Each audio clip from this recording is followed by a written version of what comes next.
Баршаларыңызға қайырлы күн. Бүгін сіздермен бірге асқабақтан дәмді бәліш жасайтын боламыз. Ең алдымен жуамызды турап, көбіктеп дайындап аламыз. Содан кейін асқабақты және де мен дәмі кірсін деп кәдімгі қойдың іш майын қостым.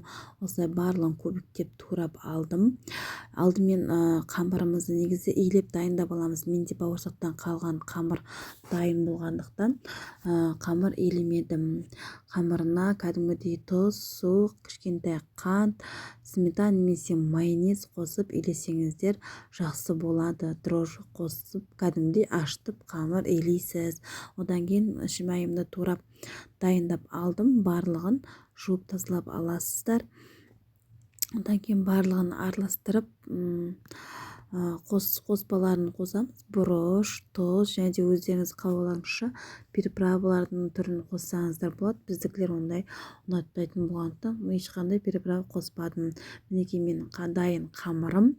Осылай өте тастайды емес, өте былжырақ қып қамыр илемейсіздер. Осылай бауырсақтың сияқты қамыр илеп алып, оқтаумен тапаға сиятындай қып қамыр дайындап аласыздар. Тапағыңызды майлап, астыңғы бөлігін қамырдың жайып аламыз да, одан кейін үстіне арасы не болып тұрсын деп, сочный болып тұрсын деп май жақтым мен.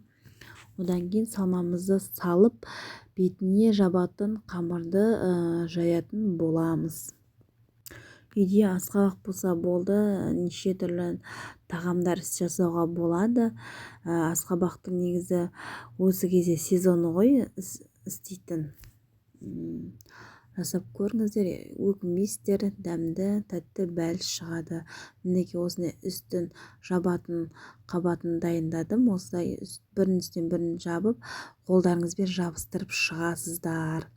Бір-біріне ажырап кетпеу керек. Арасын осылай пышақпен тесіп жібереміз, өйткені ауа кіріп пісу үшін, және де вилкамен тесіп шығамыз. Бетіне жұмыртқамызды жағып, қалауларыңызша мак сепсеңіздер де болады, күнжіт сепсеңіздер де болады.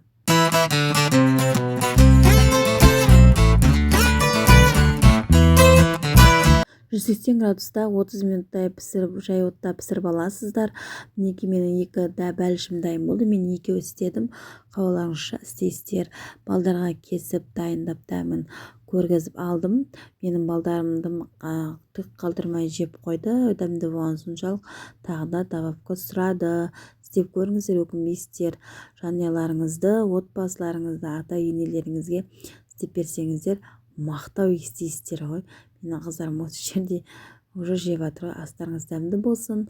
Ұнаса лайк басып, пікір қалдырып, тіркеліп кетуді ұмытпаңыздар. Сіздермен болған келіндеріңіз Амина.